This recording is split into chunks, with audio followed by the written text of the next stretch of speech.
Hey, this is Daniel Chu, aka Chewbacca. I am back here today with day 12 out of 30 of November rejection challenges. Now, you may notice that the setting is a little bit different today. I am not out at the mall. I am not out at like some public place. I'm not doing something crazy or ridiculous today. I'm actually sitting in my room at home. It is a Sunday. It's kind of a lazy Sunday. Honestly, I'm a little exhausted. So I'm looking for a chiller challenge today. And the challenge that I'm starting today is to basically host a pop-up kitchen. So the way I'm going to do this is it kind of happens in two stages. I'm going to be using this service called Feastly. There will be a link in the description below if you're curious. But Feastly basically is a service that connects people doing pop-up kitchen events, like professional chefs sometimes home chefs, with people who are looking for good food. And I'm going to apply to be a chef on this service. So this video today is more about like me actually applying to be a chef on this service. There's a possibility that they will say no, like maybe I just don't have enough experience cooking, or my Instagram photos don't look nice enough, and so they don't think that like I can handle actually like having people pay me to make food, which is totally fair. But this challenge actually is a little bit different for me in a number of ways. The biggest reason is that I actually love to cook. Like, cooking is one of my growing passions in life. It's really I enjoy the process of like kind of creating experiences, of mixing flavors, of experimenting and using my hands. Really enjoy, like bringing joy to people when you make an amazing meal and they get to enjoy it and you get to share that experience with them. So on the list of 30 challenges that I have, this actually is something that I am emotionally invested in. I actually care about this. I will be kind of sad and a little bit like my ego will take a hit if Feastly rejects me. My ego will certainly take a hit if I actually do a pop-up kitchen and like turns out everyone who attended like hated the meal, or like something goes terribly wrong. For me, there's a lot at stake here, actually. And in actually just submitting the application isn't like a huge deal. That's probably like a 2 out of 10. If I do make it so far as actually hosting a pop-up kitchen here at my parents' house, and actually I need to get their permission, but I'll figure that out. That's in like a 9 out of 10. There was no 10 out of 10 on my list, so that is actually the hardest challenge that I think I have on here. And a lot of that is because, like, again, like I'm very emotionally invested in like learning to cook. I like to think that I'm not terrible at it. It will kind of suck if I do a terrible job in this pop-up kitchen. And like there are a lot of things that happen. I cook for my friends, or at least I used to when I was in the Bay Area. There are a lot of things that kind of happen behind the scenes there that my friends don't necessarily know about. Like all the times that I accidentally set off the fire alarm like an hour or two before they got there, or when I like burned the crap out of something and had to like redo it from scratch, or when I burned myself, right? And I'm like frantically looking around for like burn gel and burn pans because like it feels like my fingers are falling off or something like that. I think like my friends don't often see those sort of like behind the scenes like screw ups.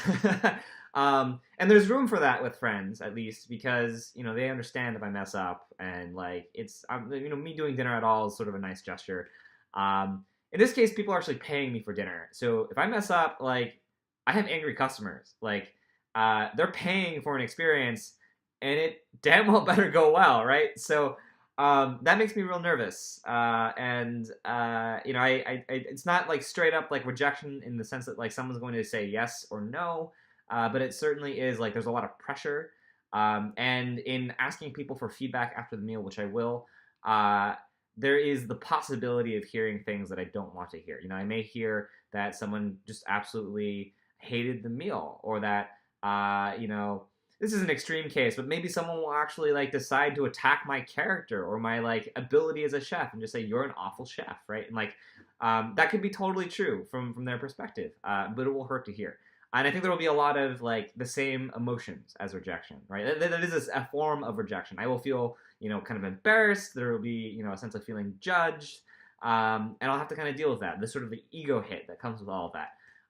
So this one is very real for me, and today is really just going to be me screencasting the application process for for Feastly. When I get the results back, I will release another video. This will be like another part of the rejection challenge, and whether they say yes or no, like I'll move forward from there. If they say no, it's a rejection. If they say yes, I'll keep going. Um, but yeah, you can expect like the next probably like 5-10 minutes of this video is me like trying to figure out how to best present myself as a chef. Wish me luck. The application for Feastly. This actually took some thought to fill out. Some of the questions are really easy, but I'm also noticing this paragraph at the top here, which suggests that since there aren't 20 chefs or more in my location, I'm gonna have to do my own marketing to find people to fill my seats in the event they actually approve this application.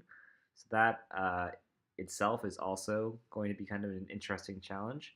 Um, but yeah, it seems pretty clear from these questions that they're looking for like people with like a reasonable amount of like cooking experience. Um, I'm planning on hosting these in my parents' home. I put down a few times to host, even though I'm thinking I'll really only do it once. But if I have a lot of fun with it, maybe I'll do this a couple times.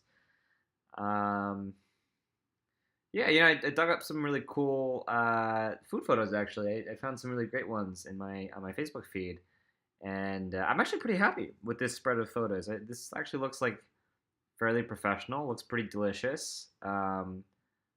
I would eat that food, obviously.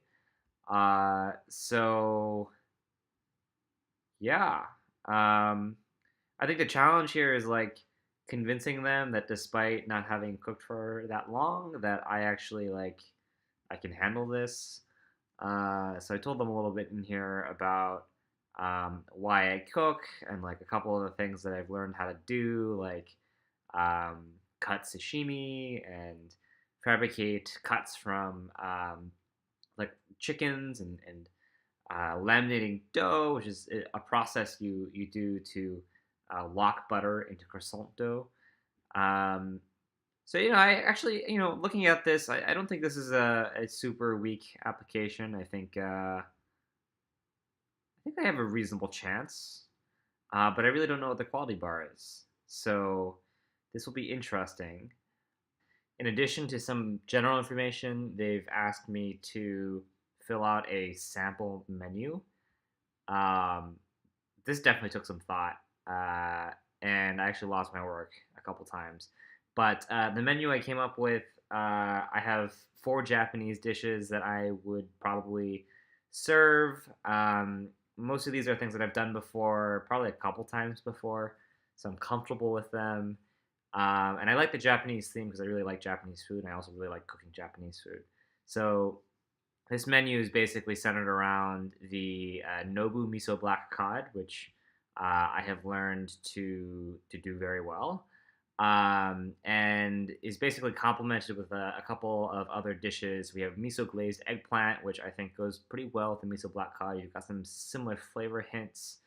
And then a dipping soba because I kind of felt like there wasn't enough like substance to the meal with just the fish, so I wanted to add some sort of like I don't know carbohydrate of some sort. And finishing with a matcha creme brulee, which creme brulee was one of the first desserts that I learned to make, and I have my own culinary torch, so I thought it'd be kind of fun to reproduce that experience. Try to make creme brulee into more of a Japanese dish. It's sort of a fusion dish since it's actually a French dessert, but if I add matcha to it, it's kind of Japanese themed. But thought it might be fun to try to torch the table. And yeah, those are the four dishes that I'm suggesting that I would potentially serve. I don't know that this menu is something that I'm gonna have to stick to if they approve my application or not, but um, I don't know. Here goes nothing. I have no idea what happens when I hit this finish and submit button. So, boop.